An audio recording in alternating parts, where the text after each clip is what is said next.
Waiting to go live. There we go. Good morning, Tony Dattino, founder of the USA Memory Championship, doing my live with Tony on Wednesday. And this is, I guess, June 11th. The days go by so quickly. I'm not sure where the year 2025 is going, but we're almost at the halfway mark. And what I wanted to cover this morning is in the actual July issue of My Mood and Memory. A very, very interesting article on the risk factors that are shared with dementia, stroke, and late life depression. And it's interesting that researchers at Mass General Hospital have identified a number of factors that can be addressed by our own lifestyle and behavioral changes, which is pretty darn terrific. If you step back and think about who wants to have a dementia or have cognitive failure, who wants to ever have a stroke, God knows what happens from there, and then wind up with late life depression. And so I found it really interesting that they had modifiable risk factors, and then they're suggesting that you can make some changes to one or two of these, and it may bounce and influence several others. So let's see if we can go over a few of those and see if they relate to things that we've been talking about here on the Live with Tony broadcast. One is high blood pressure. And obviously our blood pressure is important to us because that's the mechanism that feeds blood into our brain as well as to our heart and through our whole body systems, and is the constant system that keeps us doing the things that we're doing. And so focusing on our blood pressure is obviously important to our mental health because our brain is using about 20% of the oxygen that we take in our bodies, which we get through our blood system. So having the control over the blood pressure of us certainly makes a lot of sense. Well, cholesterol then feeds in. So second one is how we manage our cholesterol levels. And I'm delighted I've had a cardiologist that's been so focused on my cholesterol levels for years that I don't feel like that one's going to sneak up and get me. I'm focused on it for a long time now. And certainly the cholesterol levels have an impact on the purity of the blood going through our systems.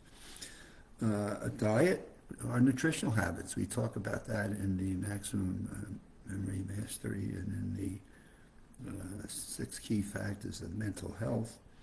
Our diet, where do we get our nutrition from? What are the blend of fats and carbs and proteins, and how important that mix is to us.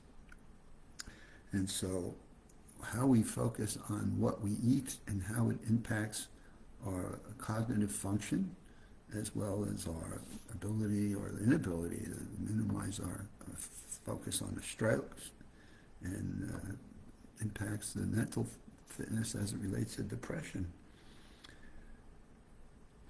Physical activity.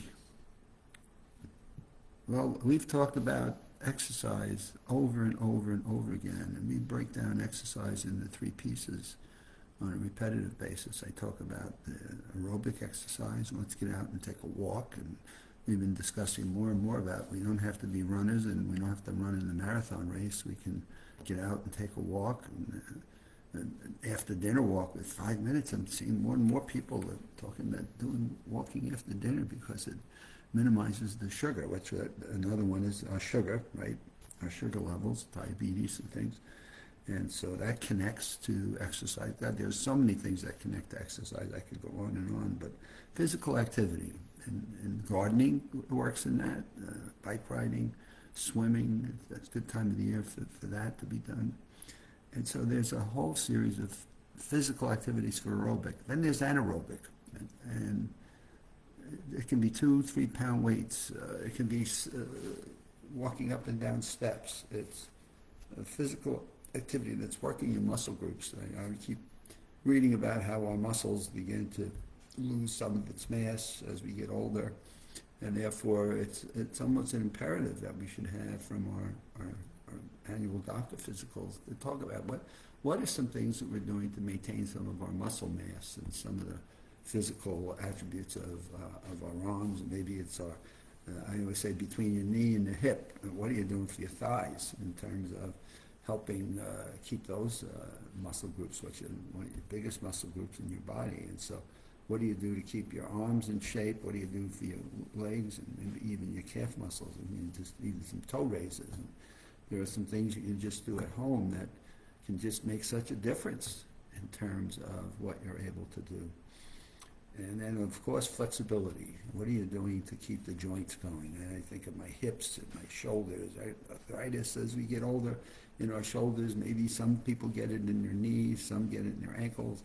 But so what are some of the flexibility exercises that we do to keep our joints, our key joints, be it our shoulder, maybe it's our elbows, our wrists, we can go down to our hips. Boy, how many people are getting hip operations these days as they get older? And then, of course, our knees, those are a lot more complex. So what are we doing to keep those all flexible and keeping those moving? And then sleep. We talk about the importance of sleep. So these are all modifiable factors that they're saying here in the Mind, Moods, and Memory. These are modifiable factors. So now sleep is a tough one because I talk to people a lot of times. I know I need to get 7 or 8 hours of sleep, but my God, my brain is just going and going and going. And when I say to people, when your brain is going and going and going, 10 minutes in bed, twisting and turning, that's enough. Get up. Get up and maybe read something. If you're troubled, write things down. Or get a piece of paper out and have a notepad and just write all the things down that are going on in your head. And when you're finished writing, and if it takes 10 minutes or it takes a half hour, just keep writing away until you've done all the writing of whatever is going on in your head, and you just look at it and say, okay, I know, good, I can close the pad down because I've written everything that I can possibly write down because I'm empty in my head, and now I can go back and go to sleep. And so what we do in terms of getting our sleep, in terms of rituals, is there a certain time of the day that we stay, we can stay in sleep? Napping is becoming something I'm reading more about. That's okay during the day, but no more than 45 minutes. And probably for me, it's before 3 o'clock. Otherwise, that's it. Otherwise, I'm staying up till crazy hours, and it's not working. So sleep is important. Smoking goes without saying. Smoking, I see less people with cigarettes, but more people with vaping. And so I'm not sure if people are getting the message about smoking and its impact to our body's systems and what it does to us. I'm seeing a bouncing on alcohol. How much alcohol is good? We talk about red wine, so people, okay, we're going to go get red wine. But then you read, that's, how many ounces of red wine are you drinking? And so overdoing wine of any kind or any type of alcohol is not good for our mental and physical health. Social engagement. I mean, these are all variables that we've talked about here in the 6 key factors of long-term mental fitness. And so social engagement. Do we feel lonely or isolated, or are there people we can talk to? Are there 2 or 3 important people in our lives that we can engage in conversation with and feel good about it, and feel better after we've had the conversation? So what are we doing in terms of maintaining at least a couple of people that we can talk to? And I even say to people, just go sit on your porch and just watch people, walking dogs, and who's riding a bike, who's walking and talking, and just waving and saying good morning or good afternoon or good evening to people. What a difference it makes in terms of simple things that you can do. Another one is how all of this brings us to a level of stress. Are we feeling our bodies tense? I feel it sometimes in my jaws. It goes into my ears. I have TMJ that I deal with sometimes. So I have something I wear at night to bed from the dentist, my TMJ. And so how are we handling our overall stress levels? And what are we making out of different bumps in the road that we have, and making it give us a tension in our chest or in our jaws, changing the whole chemistry of our whole body. And then, of course, you wrap this all up around what's my purpose for continuing to go on? What keeps me going? And what gets me up in the morning that I look forward to. And so you put all this together, and maybe it's your social interaction that you can do. Maybe it's an exercise program at a gym that brings you to social interaction and gives you a good aerobic conditioning and some flexibility on exercise. And so what it's suggesting is you can get one or two of these, and it may link into several others, and therefore pick one of the risk factors that they feel that you can take control and influence over, and that may bounce into benefits on several others. So that's my Live with Tony for Wednesday. I'm not sure if I'm going to make it on Friday. It depends on what we're doing.